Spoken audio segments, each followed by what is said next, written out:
Hey guys, Miss Adams here. I am coming to you from my living room. Today's lesson is Fundamentals of Construction. First, I'd like you to start with the document called Fundamentals of Construction. It is in your Google Classroom. It is got your name on it, so it should be off with your assignment. So what you're going to do basically is go through this document using the slideshow that is also in Google Classroom and fill in the answers using your own words. So what is construction? What is the difference between commercial and residential? And then there are some other things that we're filling in here as we go. Systems, what the purpose of a roof is, the different types of roof systems, and these are the answers to this question. I probably should get rid of those. Okay. How green energy is used in a house, and some different types of drawings, and your conclusion questions. So that is what you are turning in. These particular these pages you're turning in while you're using the slideshow. So fundamentals of construction, basically in green architecture, these are the things that we're going to talk about. What is construction? How are the buildings classified? What are the parts of a house? What are the systems in a house? What are your wall types, your common roof types, and your different types of architectural plans? So basically the definition of construction is the process of building a structure that can be used for many functions.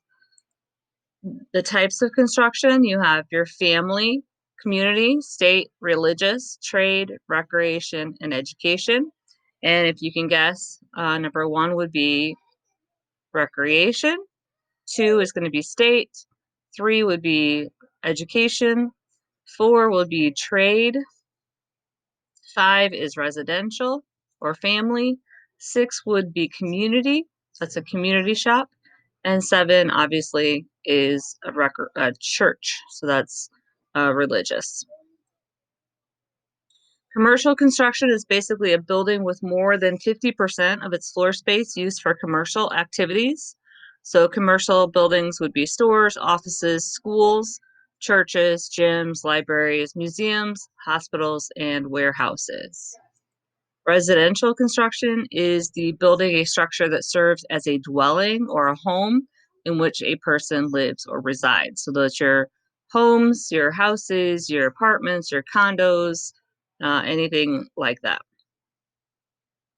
These are examples of single family homes, and you have single family apartments and condos, your large mansions and estates.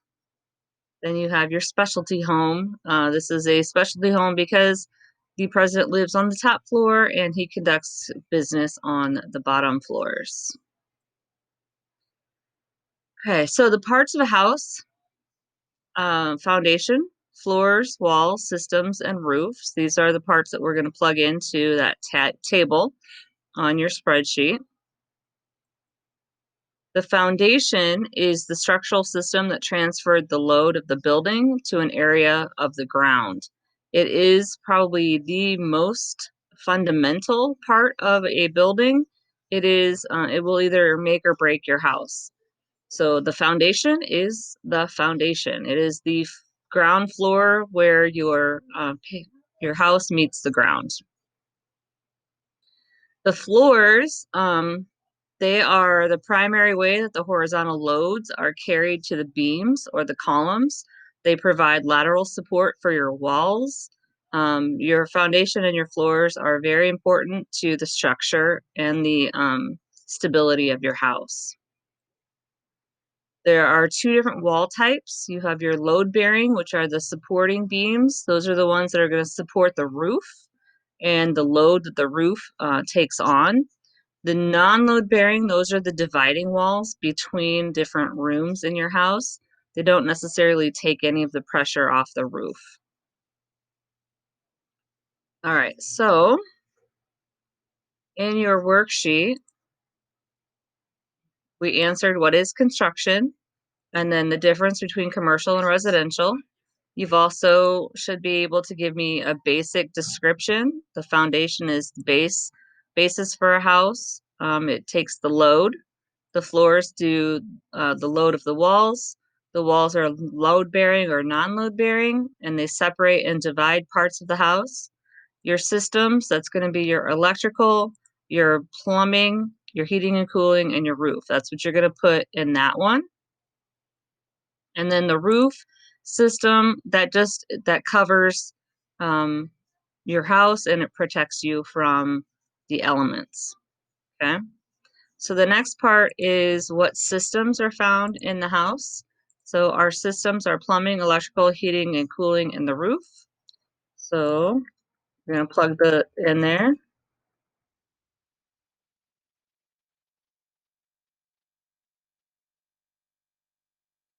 Heating and cooling is sometimes called HVAC. Okay. So we're gonna put our examples in here. So the examples of plumbing would be your sewer management, your drinking and wastewater, your sinks, your toilets, your showers. Types of electrical systems, you're going to have your TVs, your computers, your cable internet, lighting, heating, that sort of thing is going to be in there, your refrigerators.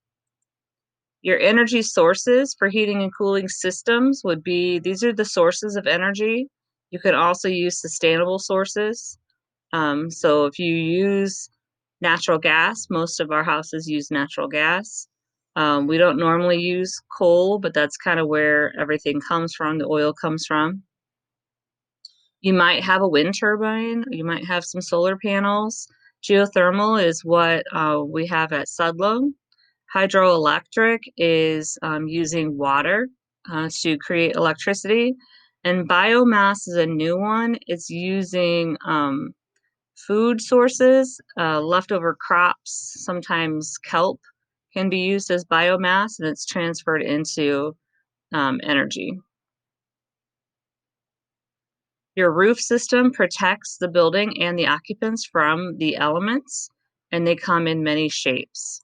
So that's what you're going to put in this section. And the purpose of a roof is basically to protect you from the elements. So on the worksheet, there are different types of roofs. This slide gives you all of the answers that you would need in here. So this would be a hip roof because it has 4 triangles. So that would be a hip roof. This is going to be a flat roof because it's flat with no angle. This would be a gate gable. Yep. Gable and valley. This is the gable roof. It has just a triangle. That's a gable. This is a gable with a valley. A valley is just an area of the house that kind of juts out from the main house. Again, this is a gable.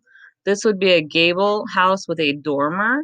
A dormer is if you have a house with a window out of the top floor, that would be a dormer.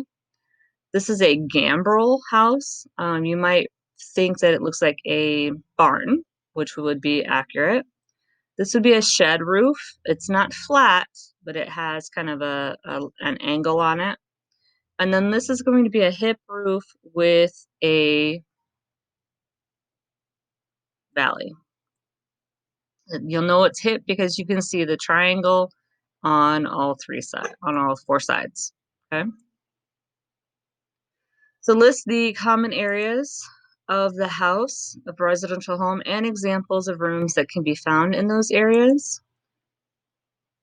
But first, let's have a look at this. So you can see here, this is a flat roof. Those are also flat roofs. So a lot of construction build or commercial buildings have flat roofs. This would be a hip roof with that's probably a valley there. This is a gable. Looks like just a triangle here. And then you have another gable or a hip rather, and then this is also a hip. So have a look around your neighborhood, see if you can identify the types of roofs that you have. Common rooms, these are some common rooms in a house. Not everybody has a pantry, an office, or a laundry room. But that'd be nice. These are your three areas of your residential home. You have your living area, sleeping area, service area. Your living area is going to be your living room, your dining room, and your family room. Your sleeping area is going to be your bedrooms. And if your bathroom rather is attached without, you can't get to the bathroom from the hallway, like this one, it's considered a sleeping area. Service areas are places that where you do work for the household. So your kitchen, your laundry room, and your bathroom. All right. So green energy and how is it used in a house? So solar is heating, which is air and water. Passive would be your windows and skylights that let in light and heat. Active would be a solar panel. Geothermal uses the temperature of the earth to heat and cool your house. Wind and hydroelectric creates electricity, one with wind, one with water. So you're just going to add those, how it's used in your house here. And then these are the types of drawings. You're just going to explain what they are. So if you look on the slideshow, types of architectural plans. The plot plan designates the boundary lines of the property, where the house is going to go, where the driveways and the roads are. Your foundation plan tells you where the outside walls are, maybe some interior walls, where everything is going to be supported. Your floor plan, which is what we're going to use a whole lot of, is shows the design of your house, the layout, where the walls are, what rooms are going to be, where, and things of that nature. Your elevation plan is a view of the house from any given direction. So it shows north, south, east, or west. And then this is a 3D view. So it shows your 3D depiction of your house. It helps see it a little bit easier. We're going to be working in 3D view as well. And then your systems plan, your electrical, mechanical, plumbing.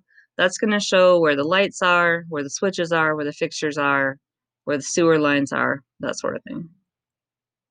And then your construction detail, that's going to tell the builder how to build the house. So those are actual detailed plans as to what goes where and how they fit together. Okay. And then why are there so many different types of drawings? Think about how many different types of people are involved when you're building a house. You have electricians, roofers, plumbers, construction workers, laborers, concrete, cement masons, lots of different people putting a house together. So they're all going to need something different. There's lots of layers to a house and building a house that need to come together to get the job done. Some of the careers I just mentioned, those you have, someone that's going to do your electrical work, someone's going to do your plumbing, someone would need to do your HVAC system, run your duct work. You have roofers that are going to do the roofing. You have probably people that are going to install your doors and windows. So there's lots of people to come together to build a house. And which type of drawing would give you the best idea of what your house looks like as you drive by the road? Your best one probably would be the 3D view or maybe the elevation view, because those are going to show your house from the outside rather than like the floor plan would show only the inside. Which type of drawing shows the location and size of each room? That's going to be the floor plan. All right. So please have this done by Thursday. And also, you'll need a ruler for the next couple of lessons. All right. Have a great day.